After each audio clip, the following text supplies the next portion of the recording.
जिलार कटक सदर ब्लॉक अधीनस्थ कंदरपुर बजार रे भूल बुझामणा जोगु गोरु बोझेई ट्रक अटक को नहीं उत्तेजना। प्राय 2 घंटारू अधिक समय परे गोरु गाड़ी को छाड़िले स्थानीय युवक।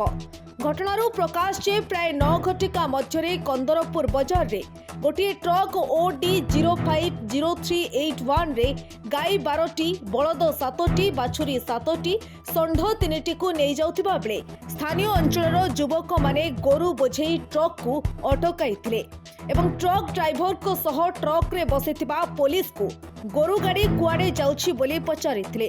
कोनोसी संतोषजनक उत्तर न मिलिबारु संदेह होइथिला और परे उत्तेजना देखा देइथिला।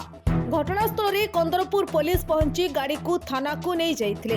ए गोरु बोझेई सीज गाड़ी दिगिरिया थानारू आसीछि एवं जगतसिंहपुर रो गोशाला को जाउछि बोली पुलिस जेते बुझाइथिले स्थानीय लोक बुझी नथिले। परवर्ती अवस्था रे पुलिस जिमानामा देखाइबारु स्थानीय युवक गाड़ी छाड़िथिले। सालेपुररू रश्मिरेखा परिजनक रिपोर्ट, न्यूज एक्स ओडिया।